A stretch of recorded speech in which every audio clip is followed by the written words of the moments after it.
De volta com Frente a Frente, que hoje recebe o senhor Fábio Rogério, presidente do Conselho Tutelar da região 1, que compreende a cidade de Maceió.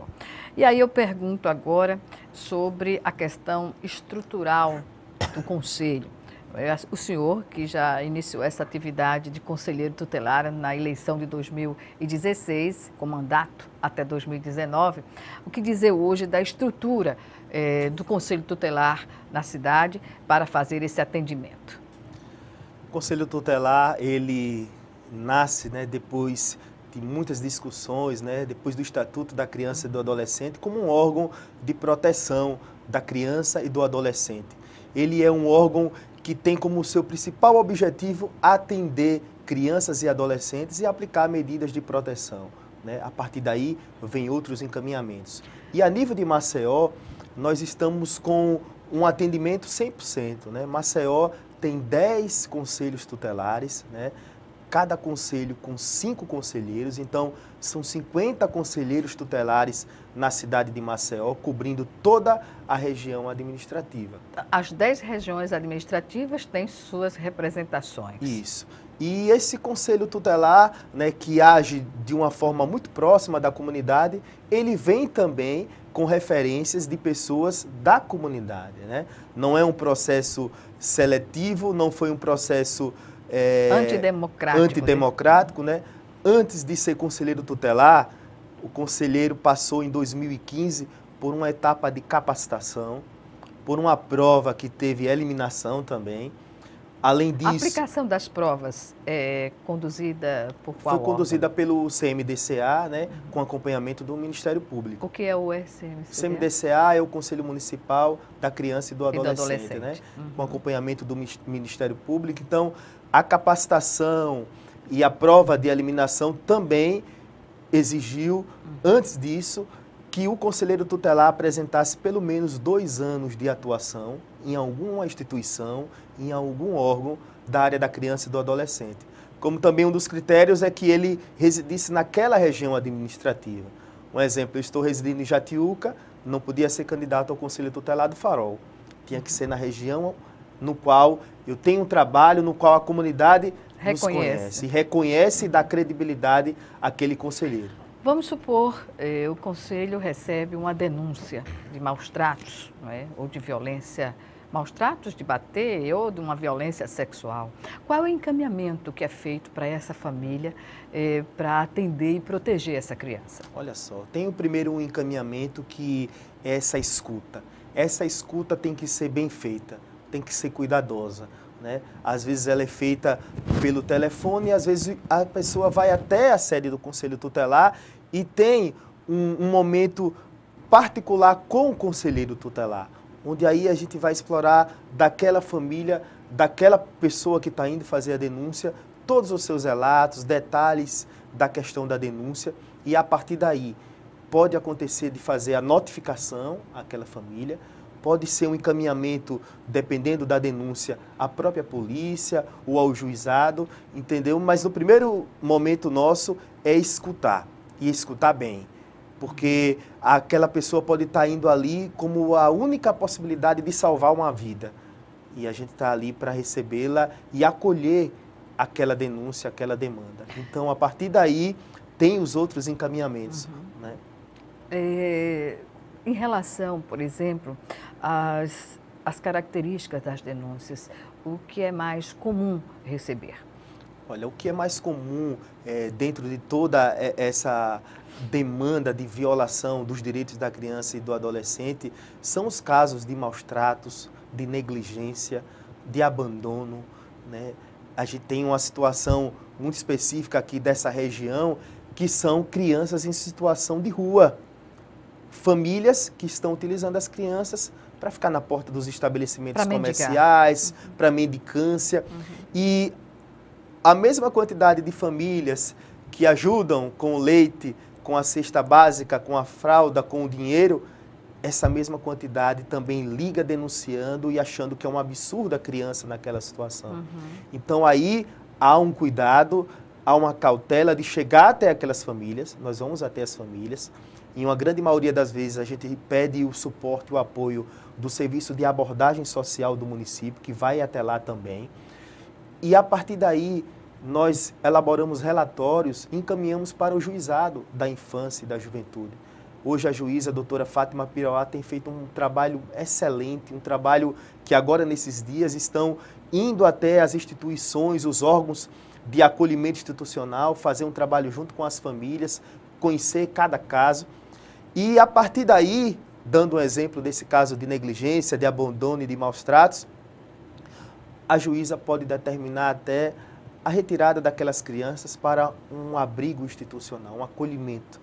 Porque hoje, muitas sofrem nas ruas. Os abrigos para fazer esse acolhimento? Porque há um sofrimento na rua, sim, uma vulnerabilidade ainda maior do ponto de vista também sexual, não é? Da abordagem que pedófilos possam fazer essas crianças. Quando eu observo crianças pedindo esmolas aos motoristas nos semáforos, aquilo é uma vulnerabilidade terrível. Se não acontecer nada, pelo menos quem tem essa tendência vai dizer alguma coisa. E isso é uma forma de violação. Com certeza. Não é? Eu particularmente gosto de ir a esses abrigos, de conhecer um pouco o dia a dia dos meninos, de conhecer as estruturas a estrutura das equipes que lá estão. E eu posso dizer que a gente consegue atender bem essa demanda, né?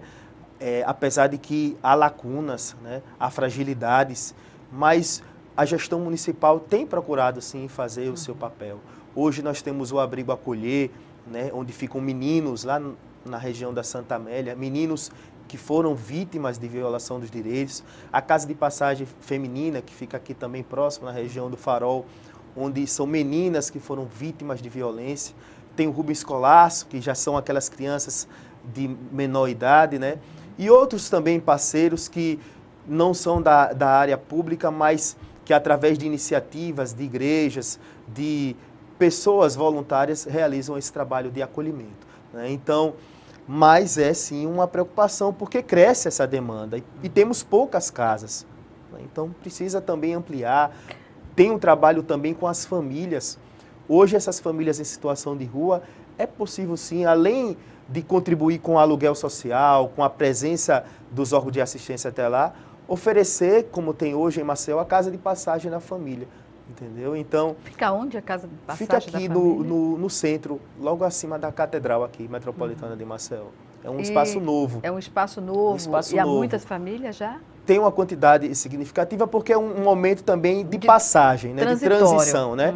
Tem famílias que estão em situação de rua, não vai chegar de imediato o aluguel social. Ela precisa vir para a casa de passagem, precisa conhecer, para que abra, assim, um processo administrativo para o seu aluguel social. Grande parte dessas famílias que estão utilizando as crianças, filhos, né, para pedirem na rua, são famílias da cidade ou famílias que vêm do interior do estado? Nós temos alguns exemplos aqui de uma boa parte das famílias que vêm da região do Benedito Bentes, vem aqui do Vergel do Lago, da Virgem dos Pobres, mas outras também de Satuba, Santa Luzia do Norte, Coqueiro Seco, tem de outras regiões. Tem famílias que realmente precisam, que não estão ali para passar um tempo.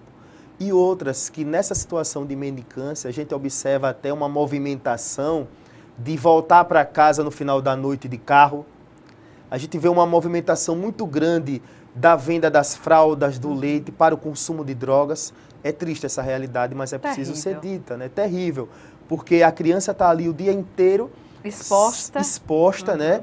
Sofrendo todo tipo de maus tratos, de exploração, porque ali está levando sol, chuva, né? Os puxões, os empurrões, mas às vezes não é para sustento da família. Pois é, há outra finalidade. Caso específico de famílias que se instalam na Praça Dom Pedro II, nas imediações ali do extinto Parque Hotel e a Caixa Econômica, e parte dessas crianças, pelo menos 2 meninas, muito pequenas, elas ficam embolando no sentido literal da palavra mesmo, entre a praça e a agência da Caixa Econômica para pedir esmolas.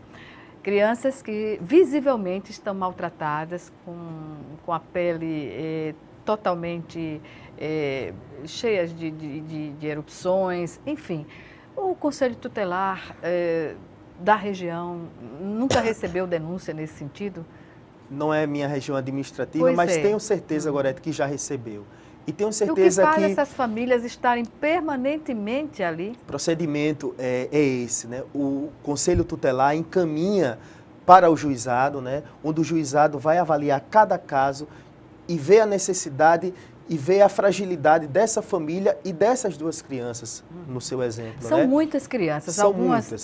são, se não me engano, umas 2 famílias, não é, que ficam instaladas na praça, junto de uma banca de revista. Praça dos Martírios também. Praça temos dos esse Martírios exemplo. também. Agora, me causou espanto, porque tem crianças, tem bebês que estão mamando, e essas 2 meninas que já foram bebês estão agora pedindo, Mães, expostas. expostas. E isso de manhã, desde a manhã até a noite, né? Aqui no centro da cidade. São Elas casos. saem sozinhas, passeiam na região e sempre pedindo, né? E as mães sentadas esperando o que vem para elas. São situações que não é só na nossa região, não é só em Maceió, não é só no nosso Isso estado. é um recorte né? do É um recorte, total né, que do se vive, Brasil, né? né? É uma problemática muito grande essa questão da vulnerabilidade da forma de exploração dessas crianças através da mendicância.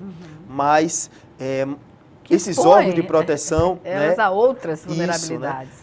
Eu tenho relatos de alguns casos que a gente precisou fazer essa retirada de crianças que estavam sofrendo como essas e foram para um abrigo institucional e hoje foram adotadas por famílias, né? O juizado, a gente não, né? O juizado dá até esse tempo para que a família possa até reverter a situação e ter a criança novamente, porque o melhor lugar é com os pais, sem dúvida. Certamente. Mas se essa família não consegue, se essa família é resistente e quer viver sempre nessa situação de rua, de mendicância... Há situações como essas? Sim, Fábio? sim. É possível, sim. Porque às vezes não é o pai e a mãe, mas encontra um tio, uma tia, um avô que quer ficar. E realmente a família é o melhor lugar. Né? Então é possível reverter, sim, essa situação. Não, eu me refiro ao fato de há famílias que insistem em ficar na rua. Sim. Eu tenho exemplos de família da nossa região que já recebeu todos os benefícios. Há exemplo até de casa, né, de programa Bolsa habitacional, Família. de Bolsa Família. Ele falou para mim a semana passada. Eu devolvi a chave porque eu não quero ir para aquele determinado conjunto habitacional porque é longe daqui. E realmente ele fez. Né? É lamentável. É lamentável, né? Pois bem, vamos chamar agora o nosso segundo e último intervalo. Já já, o Frente a Frente está de volta.